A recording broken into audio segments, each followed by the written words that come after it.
Capítulo 8. Casi asesinado. La soledad me atacó. Casi siempre caminé por las calles durante horas, simplemente mirando las caras de las personas y tratando de escuchar sus conversaciones. Estás haciendo el ridículo, me dije. Tú eres simplemente un Minnesota estúpido y nostálgico, pero yo no quería regresar a los Estados Unidos. Sudamérica me tenía cautivado. Lo que realmente necesitaba era un verdadero amigo, alguien que me conociera completamente, un hermano. Yo no podría traducir este deseo en palabras, pero el deseo estaba ahí, y de todos modos sabía que Lucio nunca podría hacer eso para mí.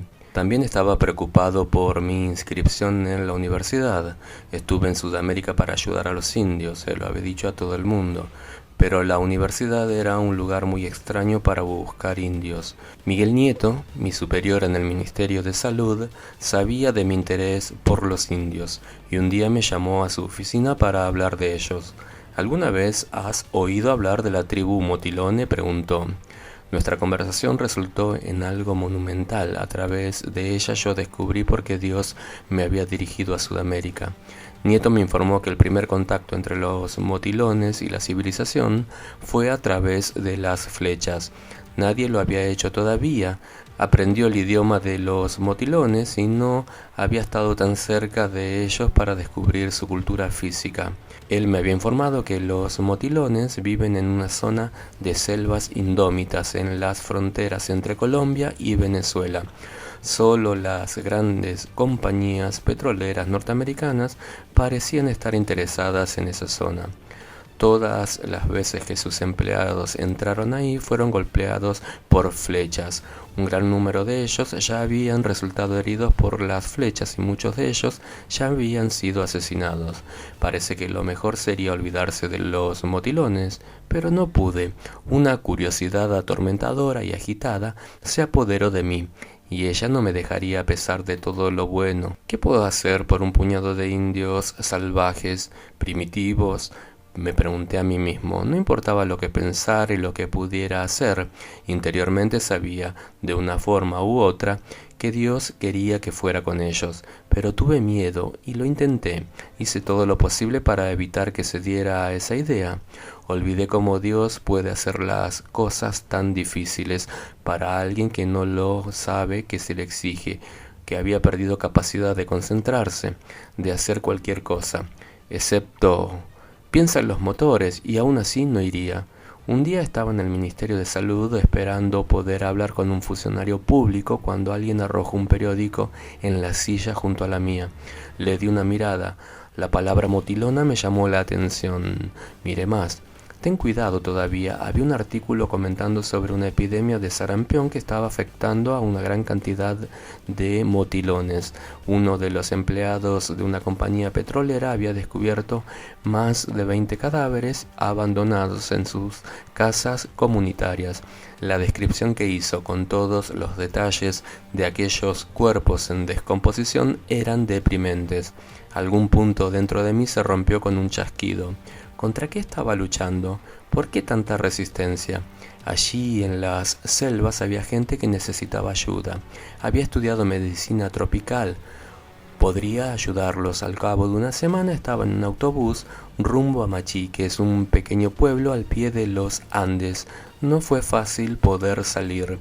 Los problemas para obtener una visa me habían llevado al presidente del país y fue bastante doloroso tener que dejar a mis amigos estudiantes. Estaban seguros de que yo me iba a volver loco. Sin embargo, me sentí jubiloso. El autobús estaba lleno, no solo con los pasajeros, sino con la creación. Terminé cargando un cerdo enorme en mi regazo durante la mayor parte de nuestro viaje de 3 días. Sin embargo, me sentí mucho más a gusto ahora que cuando salí de Caracas para subir a la lancha rumbo al Orinoco. Ahora hablaba bien español y sentía placer en hablar con otros pasajeros. La esposa de un ranchero, gorda, de cara colorada, mi compañera de banco. Yo había oído hablar de los motilones, así que de todos modos la interrogué en busca de información. Ella me contó varias buenas historias interesantes sobre personas que habían sido heridas por flechas largas y pesadas de los motilones. No te acerques a ellos, dijo, sacudiendo el dedo. Lo matarán. Escuché el mismo consejo de varias personas en Machiques, pero tenía confianza y estaba muy entusiasmado por iniciar una nueva aventura. Yo también recordaba vívidamente mi viaje cuando subí al Orinoco. Esos indios habían demostrado ser amigables, maravillosos.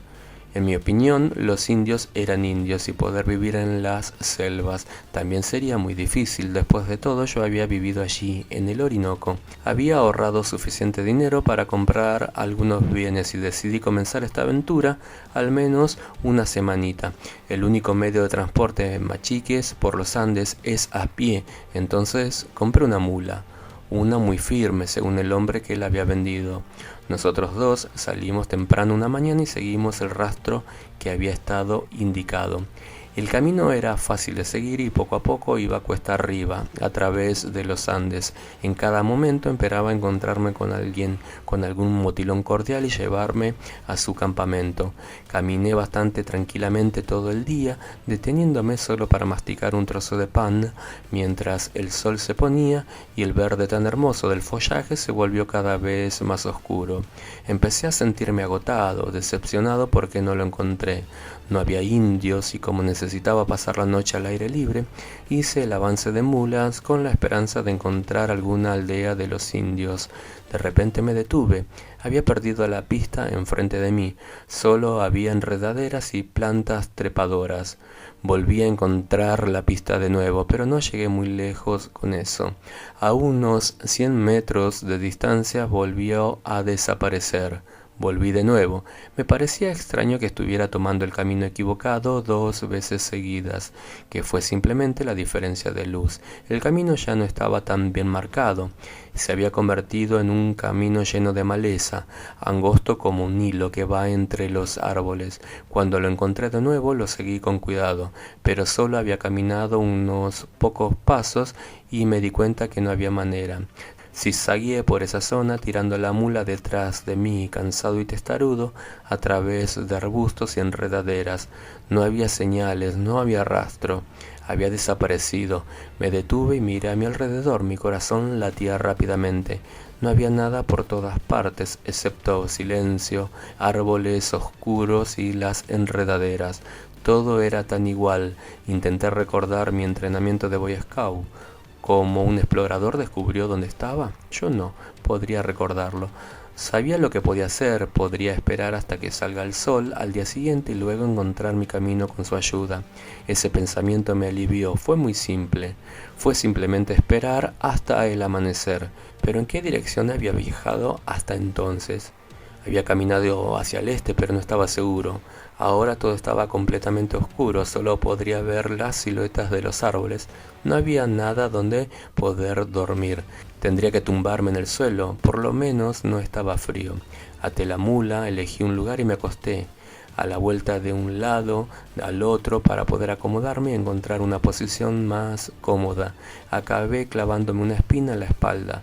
Me senté rápidamente, me sentía infeliz, cansado y deprimido. ¿Realmente yo sabía lo que estaba haciendo?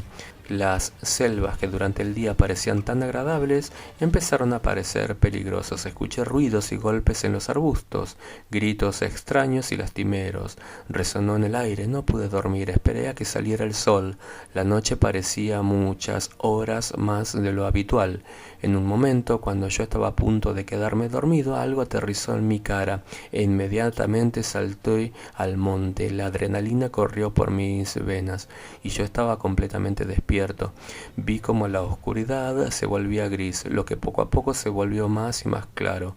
Cuando finalmente pude distinguir los colores, me levanté. Estaba duro y tenía un sabor horrible en la boca. Me sobró una lata de sardinas de mi almuerzo y una vela para calentarlos. Solo pensé en la comida. Sentía hambre voraz porque se me había olvidado comer la noche anterior. Rápidamente rebusqué en mi mochila hasta que encontré la lata de sardinas, pero se me había olvidado llevar un abrelatas. Cogí la navaja y comencé a abrir la lata. La navaja de mi bolsillo se rompió.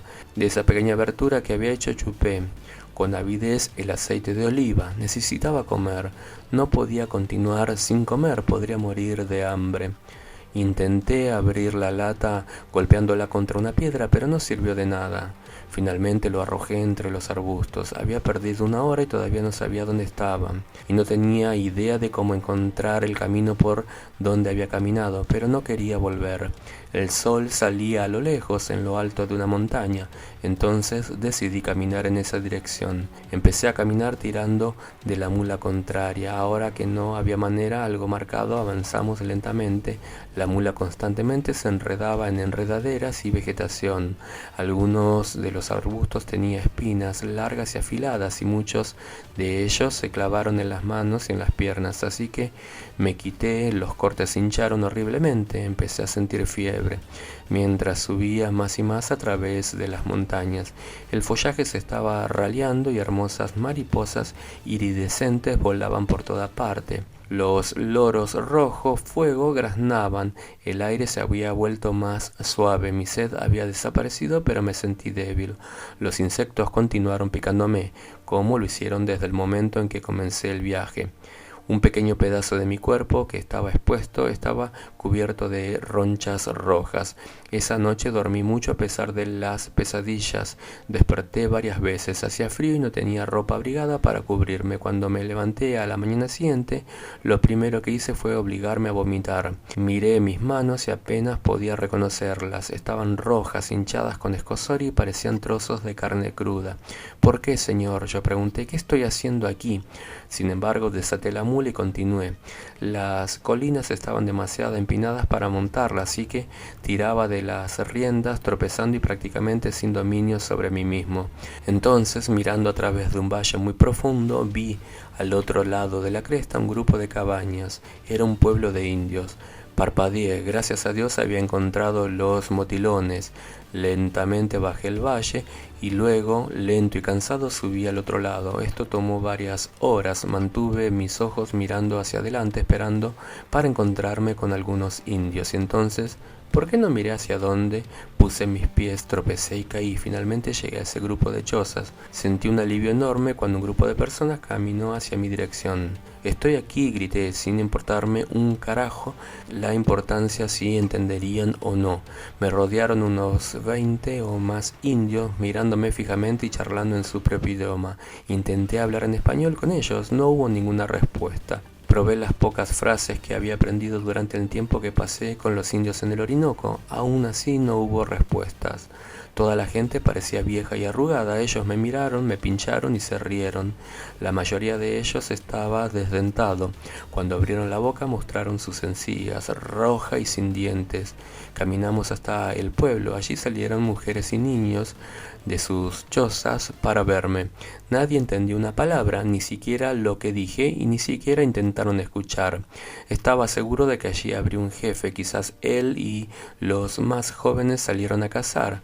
Siempre estuve en expectativa de verlos regresar, pero no volvieron y me cansé parado allí en medio de ese círculo de caras sonrientes, ancianos, mujeres y niños decrépitos. Todo me sentía mal y aturdido. ¿Qué podría hacer para comunicarme con ellos? Entonces me acordé de mi pequeña flauta de madera que él había traído para divertirme. Quizás estas personas estarían interesadas para oírme tocar. La saqué de mi mochila, me senté en el suelo y comencé a tocar mientras jugaba. Casi todos lo siguieron moviendo la cabeza al ritmo de la música. Cuando me detuve, uno de los ancianos se llevó las manos a la boca, haciendo mención de tocar, como indicando que debía seguir jugando, y luego comencé a tocar una melodía que había aprendido de los indios del río Orinoco. De repente, un hombre con una flauta tocó las primeras notas. Toqué algunas notas más altas y él las reprodujo. Pronto estábamos tocando esa melodía juntos. Luego tocó una melodía que nunca había escuchado en Estados Unidos. Lo reproduje nota por nota. En aquellos tiempos todo el pueblo estaba dispuesto a escuchar. Seguimos jugando durante mucho tiempo. Yo estaba cansándome, pero nadie se levantó para irse. Finalmente, a las 3:30 de la mañana paramos. Esa noche llovió mucho. Me quedé allí despierto en la choza a la que me habían llevado, escuchando la respiración pesada de los hombres que estaban allí conmigo. Por lo menos estaba en un lugar seguro con gente que parecía ser amigable. A la mañana siguiente todavía no había ni rastros del jefe. Me dieron de beber con un sabor horrible horrible y unas raíces. Lo tragué con fuerza, tenía tanta hambre que podría comer cualquier cosa. Nadie mostró signos de estar interesados en continuar el concierto de flauta y me dejaron para cuidar los niños que estaban jugando. Un anciano estaba sentado, recostado al sol, en una de las cabañas. Cuando miré, él me sonrió. Me dirigí hacia él. ¿Cómo está, señor?, le pregunté en inglés. Empezó a hablar en su propio idioma, que era exactamente lo que yo quería. Imité lo que dijo. Él se rió, dijo algunas palabras más y yo intenté repetirlas. Él volvió a reír. Parece que le hizo gracia el juego y seguimos así durante cerca de 2 horas. Fue mi primera experiencia en intentar comprender un idioma sin tener idea alguna del mismo. Encantado por ello, pronto me olvidé de todo lo demás. Había empezado a sentir que podía separar algunos de los sonidos. Es solo cuestión de tiempo, pensé. Antes de comenzar descubrí el significado de algunas de las palabras. De repente, sin previo aviso, me golpearon en la espalda, de un golpe que me arrojó boca abajo en el suelo. Me quedé aturdido. Un hombre estaba parado frente a mí gritando y gritando en un tono agudo, golpeándome con los látigos que tenía en las manos. Espuma blanca brotó de sus labios. Intenté rodar huyendo de sus golpes, pero aparecieron más jóvenes con flechas largas y afiladas que sostenían en sus manos, empujando hacia él. Entonces, por orden de aquel hombre, 2 guerreros me levantaron y me arrojaron a la cabaña donde había pasado la noche. Nadie vino a verme, me quedé tirado en el suelo jadeando, casi aterrorizado. Aparecieron ronchas en mis brazos y piernas donde habían golpeado los látigos. Una flecha atravesó la pared de paja y alcanzó la otra pared, al otro lado de la cabaña. Poco después, las flechas atravesaron la cabaña de lado a lado. Los hombres habían rodeado la cabaña y estaban tratando de golpearme. Las flechas no tenían el suficiente impulso para hacerme daño después de pasar por las paredes, pero eran pesadas y dejaban feas marcas moradas. Donde me golpearon, después de 15 minutos de esto, sufriendo, caí al suelo con las manos sobre los ojos. El hombre que había usado el látigo se acercó a la puerta y me gritó. Terminé concluyendo que él era el jefe. Ahora sostenía una reverencia con una flecha muy larga y su apariencia era la de una persona fuera de sí. Me abracé al suelo y supliqué en inglés: por favor, no dispares. Por favor, no dispares. Se alejó de la puerta. Siguió una larga pausa y la esperanza volvió a surgir dentro de mí. Entonces escuché el zumbo y una flecha me alcanzó, cegándome de dolor, mientras las flechas continuaban cayendo en esa escena. Parecía real. Tenía el parecido de algo que solo aparece en el cine. Entonces, en aquel momento de terror, se me ocurrió algo que yo necesitaba hacer: orar. Dios, dije, ¿cuánto durará esto? ¿Necesito pasar por todo esto? Podía prever un futuro lleno de tortura, incapacidad para comunicarme e incluso la muerte. Entonces sucedió algo extraño. Era como si hubiera estado sin montar. Pude ver a Jesús en la cruz. Empecé a llorar. Oh, Jesús, dije asustado y temeroso. Eso es lo que tú enfrentaste. Te parecíamos viles como esos indios se parecen a mí. Oh, nuestro odio debe haber sido absurdo. Me quedé allí en silencio. Dios te dará todo lo que pueda. Te doy mi fuerza, mi vida. Soportaré cualquier cosa, cualquier dificultad e incluso estaré dispuesto a morir si me dejas hablar de tu hijo a los motilones. Quizá había dicho esa misma oración antes, pero esta vez, sin embargo, fui sincero en mis palabras. Al juzgar que la muerte estaba tan cerca, necesitaba ser honesto. Unas cuantas flechas más me alcanzaron, pero ya no estaba con miedo. Después de un tiempo, el jefe fue detenido para seguir disparando las flechas por algunos de los más viejos. Más tarde supe que estaba borracho y que no estaba en condiciones en las que normalmente se encontraba él y los demás indios tribales. Cogí la flauta y comencé a tocar. La dejé allí en la cabaña la noche anterior. Sus melodiosos sonidos eran reconfortantes y pareció disminuir el dolor en mis brazos y piernas. Pronto alguien afuera comenzó a jugar conmigo. Sin embargo, el jefe demostró claramente que yo no era bienvenido en el pueblo. No había ninguna razón por la que no pudiera irme. Empaqué lo que era mío, me monté en mi mula y comencé a regresar a Machiques. Justo cuando estaba a punto de entrar en la jungla, justo debajo del pueblo, me llamó un anciano, me indicó que esperara y desapareció en una de las chozas. Salió de allí con un niño. Volví a ver al niño. Era un niño tal vez 4 años que estaba bastante enfermo. Algunos de los otros residentes, al ver mirar a ese niño, trajeron otros niños que aparentemente padecían la misma enfermedad. Un círculo de caras preocupadas y tristes se formaron a mi alrededor. Tenía un pequeño frasco de antibióticos en mi mochila, pero dudaba en usarlo. Ya habían pasado 6 meses, a partir de la fecha prevista para su uso. Sin embargo, estos niños podrían morir si no recibían atención médica. Entonces busqué el frasco de medicina en mi mochila y comencé a distribuirlo. No había suficiente para todos los niños, así que le di a cada uno solo media dosis. No tenía mucha confianza en que les ayudaría, pero eso era todo lo que podía hacer. Descargué mi mula y esperé a ver los resultados. Le pedí a Dios que sanara a los niños donde la medicina no lo hacía. Pasó un día y no hubo cambios en el estado de los niños, pero al día siguiente uno de los niños comenzó a mostrar cierta mejoría. Unas horas más tarde todos estaban mostrando señales alentadoras. Dentro de una semana todos jugaban felices. El jefe cambió de actitud hacia mí, él pudo ver eso. Estaba interesado en ayudar a su tribu. Más tarde descubrí que el día que me encontró en su pueblo, 2 de sus colonos blancos habían matado a tiro a jóvenes, por lo tanto tenía razón al verme mal. Mi visita se hizo más larga, empecé a aprender el idioma. Pronto llegué a la conclusión de que estos no eran los indios motilones. Ninguna de las descripciones de los motilones coincidían con esta cultura. Estos indios se llamaban a sí mismos yucos. Todavía tomaría un año más para que me ponga en contacto con los motilones. La recepción sería aún más aterradora.